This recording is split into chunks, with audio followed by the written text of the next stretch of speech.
Que todo lo que mi boca hable, Señor, te pido que haya nacido en tu corazón, Señor, que no haya nada de mí, todo lo que haya de mí, Señor, sácalo en este momento, Señor, y que solamente en esta noche podamos escuchar tu palabra y que esa palabra quede sembrada en nuestra mente, en nuestra alma, en nuestro corazón, Señor, y que llene nuestro corazón de gozo, alegría, y que abra nuestro entendimiento, Señor, para saber qué es lo que demandas de nosotros y cómo debemos de vivir cada día. Señor, ayúdanos porque anhelamos, deseamos con todo nuestro corazón hacer tu voluntad y agradarte cada día de nuestra vida. Te pedimos que tu Espíritu Santo sea con nosotros en el precioso nombre de Cristo Jesús. Amén y amén. Ok, hermanos, vamos a empezar. Como ustedes recuerdan, este año Dios ha dado una palabra y es un año de la definición. Entonces este año vamos a trabajar mucho con el tema de definir lo que Dios quiere de nosotros, lo que estamos haciendo. Acuérdense que empezamos definiendo nuestras prioridades. Hay que definir lo que nosotros estamos trabajando en nuestra vida. Así que en esta noche vamos a hablar también de una definición, pero antes de que definamos lo que vamos a hablar, yo siempre trato, no soy muy listo, entonces siempre trato de buscar en el diccionario algo que me ayude a entender mejor las palabras, ya que soy corto de palabras, no tengo tanta palabrería. Entonces yo dije definir, todos conocemos el concepto de definir, pero yo quise tener la esencia de lo que significaba la palabra definir. Entonces fui al diccionario y realmente cuando vi la segunda parte de la definición, prácticamente dije, bueno, yo creo que si le digo esto a mis hermanos, podemos terminar en este momento. ¿Sí? Con la definición que da el diccionario, podemos terminar el tema de hoy. Sin embargo, como me gusta hablar mucho, voy a estar otro rato aquí hablando. Entonces, pero esto nos va a ayudar. Miren, definir, dice el diccionario, que es fijar con precisión el significado de una palabra o la naturaleza de algo. Ese es el significado de definir. Es así como que fijar con precisión, o sea, casi milimétricamente. Yo me acuerdo que tenía un compañero de trabajo que dice que él trabajó en Estados Unidos en una empresa que hacían piezas para helicóptero. Entonces que literalmente todo lo que se hace en una pieza de helicóptero es milimétrico, o sea, toda la precisión debe ser milimétrica. Si una pieza se arma, se le da una torsión a un engrane 1 milímetro más o 1 milímetro menos, eso asegura una falla del helicóptero a corto, mediano, largo plazo, dependiendo en dónde se encuentre sitiada esa pieza. Entonces debe ser muy preciso. La segunda parte es lo que me gustó y eso es lo que quiero que en este momento ponga mucha atención. Así que si de pronto el compañero que tiene al lado, el hermano que tiene al lado le quiere distraer, no voltea ni a verlo, nada más dele el golpe y para que no pierda atención. Dice, definir implica poner límites y fronteras claras a un concepto. Y aquí viene la bomba, hermano. Para saber lo que es y no sea confundido con otros conceptos. Ese es lo que significa definir, para saber lo que es y no sea confundido con otros conceptos. Entonces, esta noche, hermano, quiero empezar haciéndole una pregunta. Quiero que usted mismo se pregunte en este momento, si alguien tuviera que definirte, ¿cómo te definiría?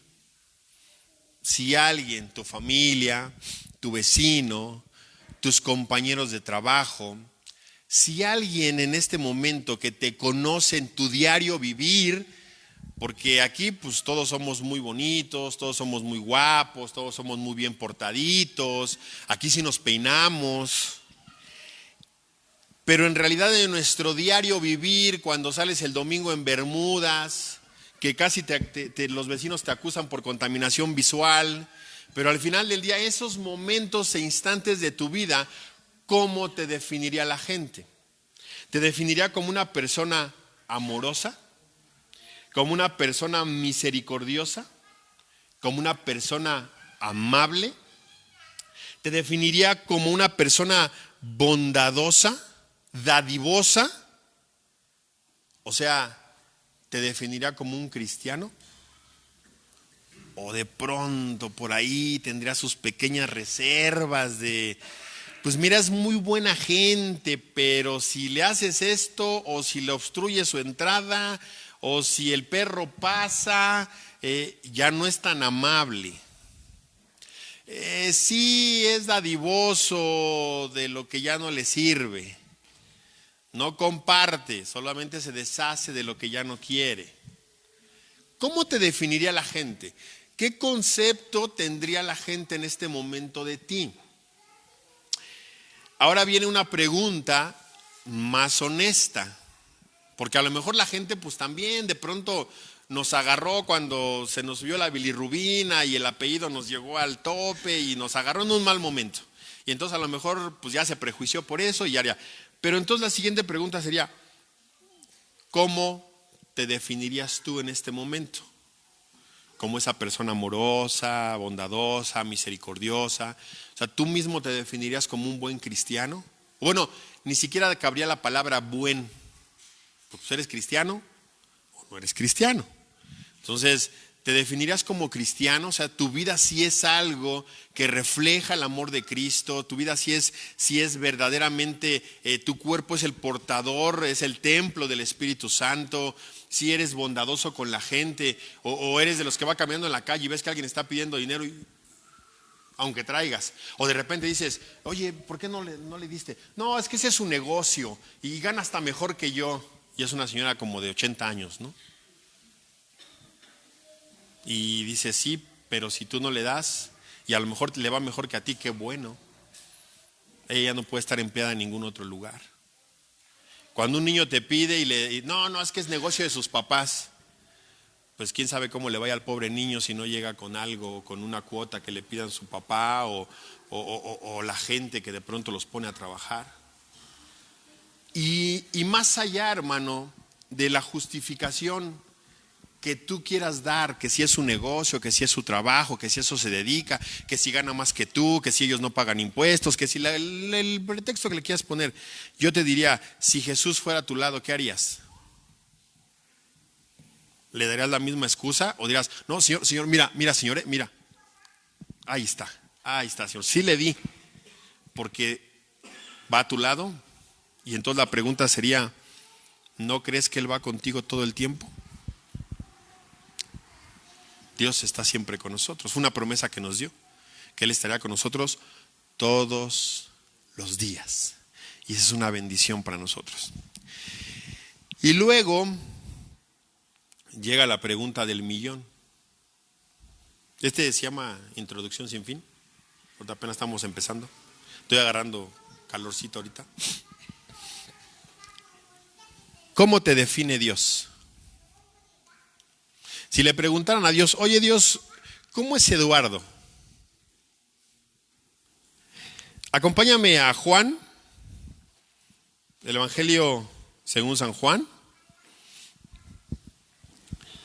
en el capítulo 1, y vamos a leer el versículo 12.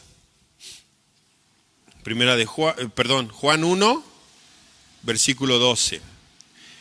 Como les digo siempre, hermanos, les invito a que, ya que lleguen a su casa, lean completo el capítulo para que entendamos el contexto de lo que se nos habla. Solo extraemos por tiempo un pequeño versículo. Dice la palabra de Dios, mas a todos los que le recibieron, a los que, esta palabra me encanta, a los que creen. No dice a los que creyeron o a los que van a creer, habla de un tiempo presente, constante. A los que creen en su nombre, les dio ¿qué? La potestad de ser hechos hijos de Dios. Dios te ha dado una definición y tú has sido, yo he sido, nosotros hemos sido hechos hijos de Dios. Sin embargo, cuando nosotros no entendemos lo que implica el ser hijo de Dios, porque nosotros no podemos entender un concepto. Por ejemplo, eso es típico de un mexicano, hermano. Y los hermanos no me dejarán mentir, las hermanas a veces son un poco más cuidadosas, pero los hermanos no me dejan mentir. Los mexicanos estamos acostumbrados a no leer nada. No leemos ni los instructivos. Compramos algo y se tiene que armar y a ver, sácalo todo ahorita, vamos a armar aquí, ahorita lo armamos. Y la esposa, oye, mira, pero aquí está. No, yo soy hombre, no necesito instructivo. Y no quieres leer nada y después lo armas al revés, ya quedó. Y de repente tu esposa, pero faltaron estas piezas. Y tú así de, no, ha de ser como repuesto, como una refacción, porque no queremos leer. Entonces, cuando nosotros no nos enteramos lo que la Biblia define, lo que es un hijo de Dios y lo que implica ser un hijo de Dios, por eso de pronto caminamos en la vida mimetizándonos con el mundo, siendo muy como ellos. Y hoy, hermanos, de verdad, Dios nos insta y nos dice, hoy es momento de definirte. Y no se trata, hermanos, de verdad se los digo, no se trata de decir, oye, hermanos, hay un mover especial en este día que el Señor dice que no, es algo que es una obligación y responsabilidad de nosotros, definirnos como hijos de Dios. Y cuando entendamos la definición del hijo de Dios, empezar a vivir con esa definición como hijos de Dios, porque el mundo lo necesita, tu familia lo necesita. Tus compañeros de trabajo necesitan que te definas como hijo de Dios y que tu vida empiece a ser una vida de vivir en santidad, una vida de vivir en armonía, en comunión constante con Dios, de leer la palabra, que ahorita más adelante vamos a hablar de esto. Vamos a Romanos 8:17, por favor, hermanos, acompáñenme a Romanos. Vamos a ver a Romanos. Capítulo 8, versículo 17. Dice la palabra, y si hijos, ya hablamos de que fuimos hechos hijos de Dios. Dice, y si hijos, también herederos, herederos de Dios y coherederos de Cristo. ¿Qué quiere decir? Yo soy heredero de Dios, pero aparte soy coheredero. ¿Qué quiere decir? Que lo que Jesús tiene, por implícito también me corresponde. Soy coheredero con él. Es decir, si yo tuviera un hermano y tuviera una herencia y mi hermano es coheredero conmigo, entonces todo lo que me den lo tengo que compartir con él. Lo que tengo yo, ahora sí que lo mío es suyo y lo suyo es mío. Es ser coheredero. Entonces dice que eres coheredero con Cristo. Si es que padecemos, eso ya no nos gustó a nadie. Ese es el versículo que ya no se lee cuando hablamos de la herencia, la bendición, la abundancia. Dice, si padecemos juntamente con Él, para que juntamente con Él seamos glorificados.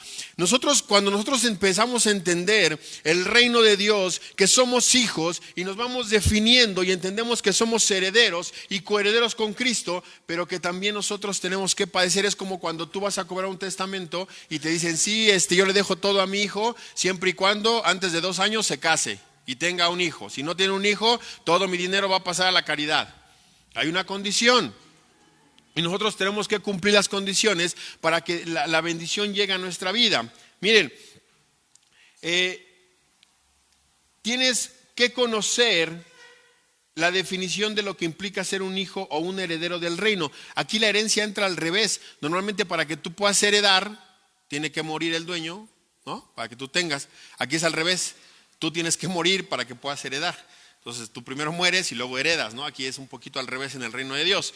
Entonces, ¿pero qué va a pasar? Que durante el camino y el tiempo que tú estés en la tierra, tú vas a tener que cumplir con estas palabras que Dios te ha dado, las peticiones que Dios te ha hecho de predica, ora, habla, lee, haz, sana. Todo eso vas a tener que cumplir delante de Dios. Y lo más maravilloso de todo esto, hermano, es que todo lo que tú tienes que hacer Como decía, aquí el reino aplica al revés, tienes que morir y sin embargo serás provisto por parte de Dios. Es decir, hermano, cuando tú obedezcas a Dios, lo que va a obrar en ti es el poder de Dios en tu vida. No es tu sabiduría, no es tu talento, no es tu carisma, es el poder de Dios. Esto es lo más maravilloso, esto es lo que nosotros tenemos que atesorar, que cuando nosotros empecemos a someter nuestra vida y empecemos a definirnos como hijos de Dios, entonces el poder de Dios va a estar sobre nosotros y entonces la obra de Dios se va a ir cumpliendo en nuestra vida. Pero primero tenemos que entender que nosotros tenemos un propósito que cumplir en este lugar. Si tú no tienes un propósito, si tú dices, bueno, pues yo acepté a Cristo, qué padre, soy muy feliz, ahora las cosas están mejor, ahora todo va bien, pues ya la hice. Y es así como que no, ahí empieza y ahí tienes que empezar y tienes que trabajar y tienes que atesorar en el reino de Dios. Ya no tienes que meter dinero en el banco, sino ahora tienes que atesorar tus acciones en el reino de Dios. Y para que tú puedas disfrutar de una manera diferente. Yo me acuerdo que en alguna ocasión contaban una broma, que decían que en alguna ocasión un pastor iba en una micro y pues los micros pues van un poquito descuidados, ¿no? WhatsAppeando, van manejando, digo, para no perder el tiempo, ¿no? El tiempo nos come. Y de pronto choca. Y se muere el pastor y se muere el microbusero. Y van al cielo. Y entonces agarran y le dice, pues ustedes acaban de chocar, no se preocupen, vamos a pasar a su morada, ¿no? Y entonces los llevan y todo, y de repente van caminando, y dan de cuenta que salen de la colonia popular del cielo, empiezan a caminar por la zona media, pero siguen avanzando, llegan a una zona residencial, siguen avanzando, y llegan a un lugar muy lujoso, y de repente se abren las puertas de una mansión, y le dice el ángel al microbusero, entra, esta es tu morada. Uy, cuando el pastor ve eso dice, papá, lo que me va a tocar si este imberbe ahorita trae. Y de pronto va caminando, pero de repente pues empieza a fijar y empiezan a abandonar la zona residencial, siguen avanzando y va bajando de calidad y de calidad y de calidad. Y de repente llegan a una zona de casitas muy pequeñas, ¿no? Y de pronto se abre una así hasta una puertita y le dice el ángel, pues pasa a tu morada. Y le dice el pastor, híjole Angelito, creo que hay un pequeño error. Creo que la casa mía era la otra y esta era del chofer. Y revísale bien.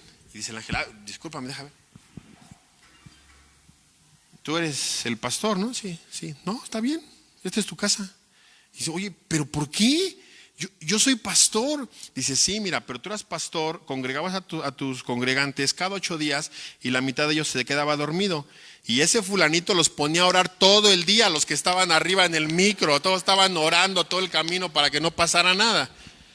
Entonces, nosotros tenemos que ir aprendiendo a que nuestra morada no es aquí, sino en el cielo. Y de verdad tenemos que vivir para eso. De verdad tenemos que entender que necesitamos cambiar nuestra forma de vida. No tenemos que vivir para estar nosotros solamente bien. Yo ya estoy bien, tengo mi trabajo, tengo un buen sueldo, mi familia están a gusto, están cómodos, tenemos comida, casa, todo. No, tenemos que empezar a ver hacia afuera lo que el mundo necesita. Y en la manera en la que tú empieces a mirar hacia afuera, entonces Dios va a empezar a usar tu vida. Y en la manera en la que tú empieces a ver allá afuera y ver la necesidad que hay afuera y empieces a ser misericordioso, amoroso, bondadoso, dadivoso con la gente, entonces Dios va a empezar a obrar en tu vida. Y tienes que entender que todo lo que tú hagas viene del cielo. O sea, tampoco nosotros, dice que nuestras mejores obras son como trapo de inmundicia. Nosotros tenemos que aprender que lo que Dios va a hacer es proveernos en todo momento de lo que necesitamos. Ahora, en esta parte, hermanos, surge una pregunta. Muchos de nosotros, pues de pronto nos encontramos enfermos, ¿no? O pues lo que ganamos no nos alcanza tanto.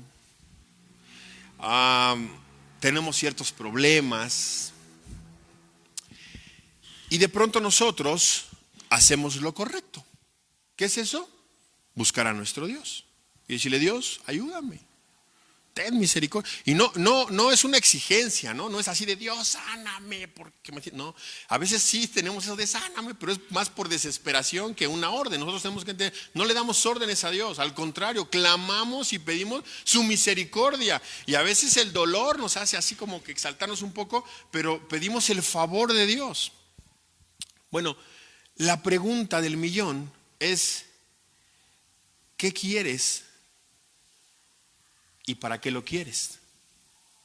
Porque de pronto dices, oye Señor, quiero ser sano, ya no me puedo levantar, me duele la cintura, mi rodilla, todo me duele, ya no me puedo parar. Y de pronto, si Dios te preguntara, ¿y para qué quieres ser sano?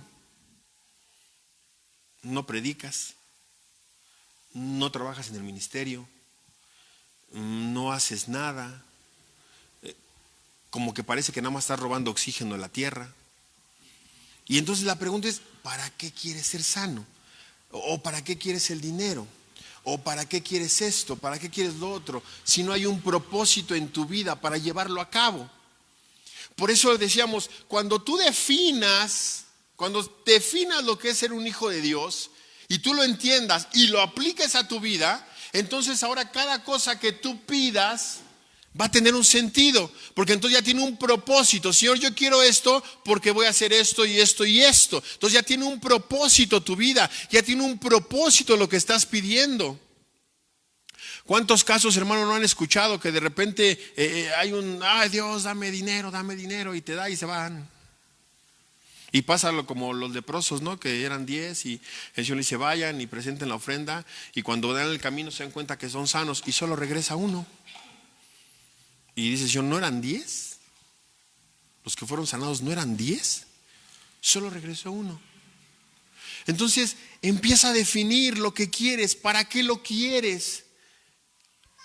¿Cómo encaja eso con tu definición de ser el hijo de Dios, de ser un hijo de Dios, de cómo vas a vivir, qué vas a hacer, cómo vas a mostrarte al mundo, cómo le vas a mostrar? Es como les decía en algunas ocasiones, imagínate que tú le dices a alguien, es que acepta a Cristo en tu corazón.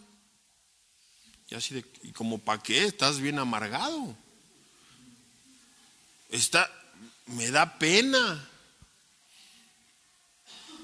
Y nosotros no mostramos lo que Dios hizo por nosotros. Yo siempre les he dicho, hermanos, si de verdad, mire, esto sí lo quiero sembrar en su corazón. Usted imagínese a Jesús, la personalidad de Jesús, que dice que los niños querían estar con Él. ¿Cuántas veces los niños te huyen? O lo quieres agarrar y el niño llora. Pero los niños querían estar con Jesús. La personalidad que tenía, el amor que destilaba. Y miren que era un hombre con autoridad. Llegó al templo y les volteó las mesas a todos y nadie se le puso al tiro. Nadie le dijo, oye, que no, esta no me la vas a voltear, esta es mía. Nadie dijo nada. Era una persona que imponía, que tenía autoridad, que Dios le había dado esa autoridad. Pero también los niños querían acercarse a Él. Dicen que Juan estaba recostado por el amor que Jesús tenía para sus discípulos.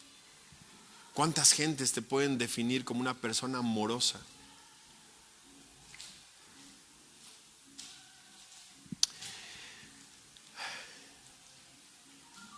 Vamos a una segunda definición que la Biblia nos habla. Vamos a ver Efesios.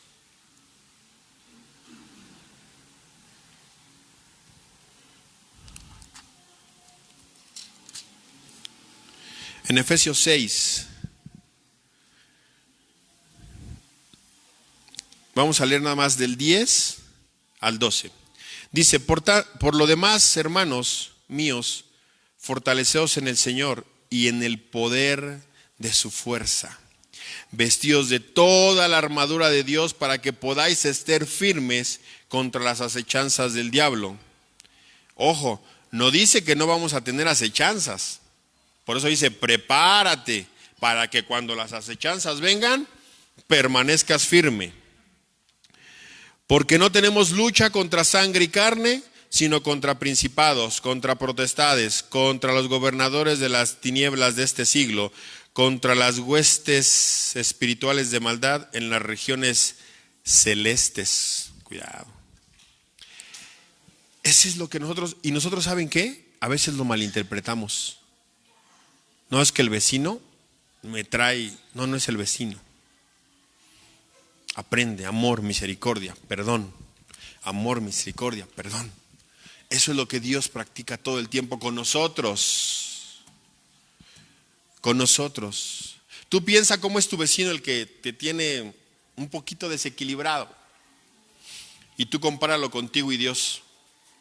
¿Y quién es más malo? ¿Tu vecino contigo o tú para con Dios? Defínete como un guerrero. Va a haber luchas, va a haber dificultades, va a haber situaciones. Dios siempre te va a respaldar. Fíjense, esto no es fácil. Dice, vamos a Mateo.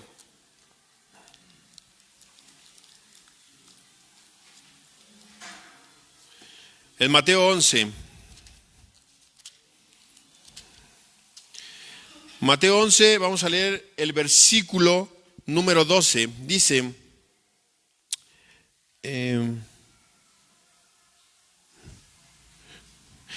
desde los días de Juan el Bautista hasta ahora, el reino de los cielos sufre violencia.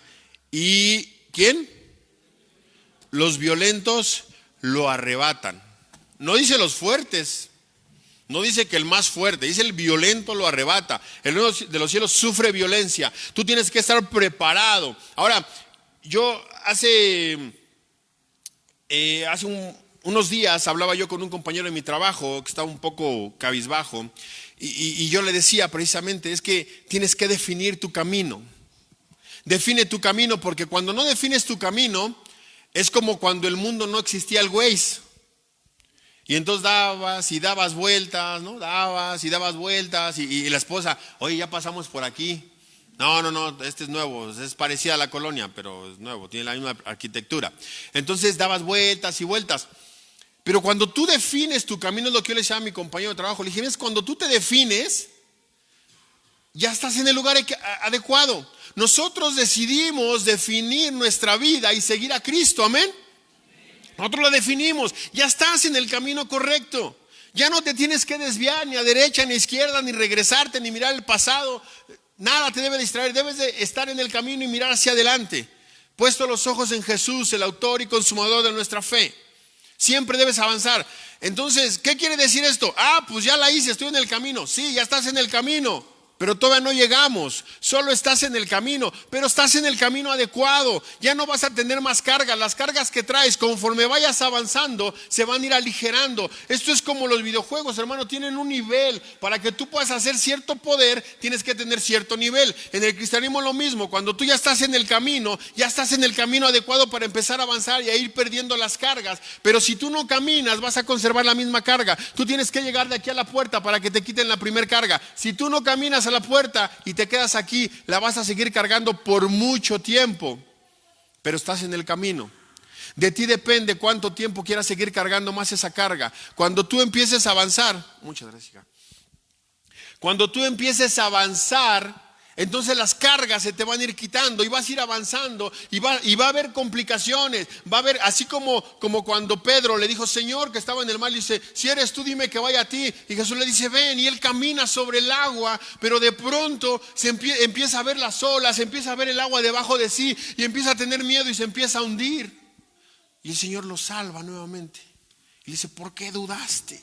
Ya estabas caminando. Tú me pediste caminar y yo te lo concedí. Ya estabas caminando. ¿Por qué dudaste? Por las circunstancias. Las circunstancias siempre van a estar, siempre van a pasar. Pero tú debes de caminar hacia adelante como un caballito de desfile que les ponen estas cosas en los ojos para que no vean hacia su derecha, a su izquierda, sino que vayan viendo al frente y vayan caminando y no se distraigan, porque los caballos son animales muy asustadizos. Cualquier cosa los asusta, por eso les ponen eso, para que el tumulto de la gente no los asuste. Entonces nosotros tenemos que caminar viendo hacia adelante. Van a venir circunstancias, pero piensa, cada vez que tú avances vas a ir ligerando carga. Cada vez que tú avances, Dios te va a ir fortaleciendo, Dios te va a ir bendiciendo, Dios te va a ir transformando. Pero tienes que avanzar, tienes que definir y decir, este es el camino que yo voy a tomar y es el que voy a seguir. No importa lo que pase.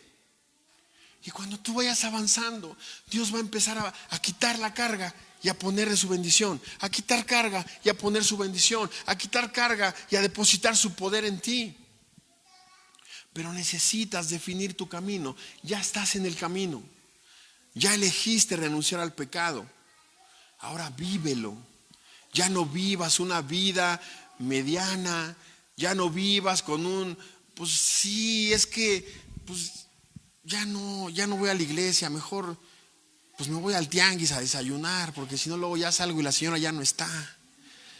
Toma una decisión, toma un camino y ya empieza a vivir y vas a ver cómo tu vida va a ser transformada. Aún no has probado las mieles de vivir como hijo de Dios, de verdad. Los apóstoles, ¿han leído los Hechos? Todo lo que los apóstoles vivieron. ¿Y qué dijo uno de ellos? No que ya lo haya alcanzado. Y yo lo leo y digo, oye, nosotros ni los tenis tenemos puestos. Y con todo lo que hizo dice, no que ya lo haya alcanzado, sino que prosigo a la meta. Tenemos que aprender a vivir, pero te tienes que definir, tienes que tomar, esto es una decisión. Y es una decisión que va en tu favor, porque muchos de tus problemas, muchas de tus lágrimas, mucho de lo que te lastima, es porque no vives como Dios te dice que vivas. Tienes que definirte y entender que en la manera en la que tú no te muevas del camino, en la manera en la que tú sigas caminando y que tú te sepas lo que es ser un hijo de Dios, que es un heredero del reino, entonces tu vida va a empezar a cambiar. Tu vida va a empezar a ser diferente. Como te decía, es probable que las cosas pues no cambien inmediatamente. Es probable. Pero ya estás en el camino. Ya estás donde Dios te quiere. Ya estás en la posición en la que Dios te quiere. Solo camina, avanza, define lo que ya no voy a hacer esto, ya no lo voy a hacer. Lucha contra ello. Miren, yo una vez con esto termino. Si quieren, pónganse de pie, hermanos, vamos a orar. Con esto termino.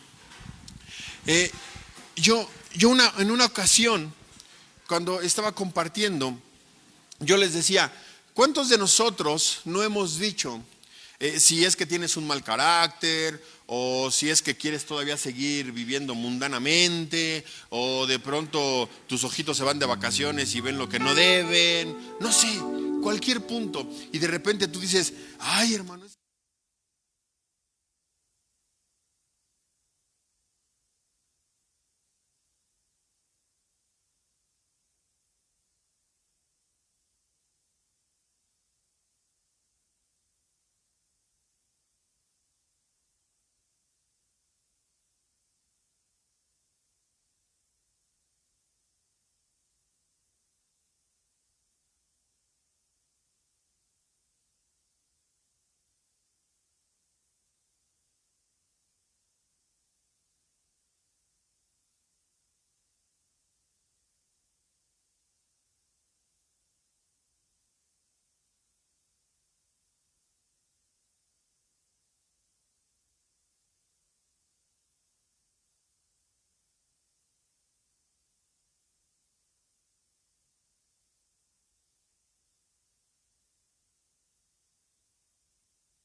porque yo tengo 44 años en esta tierra y de repente digo, no manches, 44 años, pero cuando me pongo a pensar digo, una eternidad. Ni 100 ni 80 se comparan con una eternidad. A lo mejor esos 80 años o 50 años que yo vivo en esta tierra van a ser como un segundo en la eternidad. Entonces, ¿por qué me preocupo por lo que está aquí? ¿Por qué le hago caso a quien no debo? ¿Por qué no?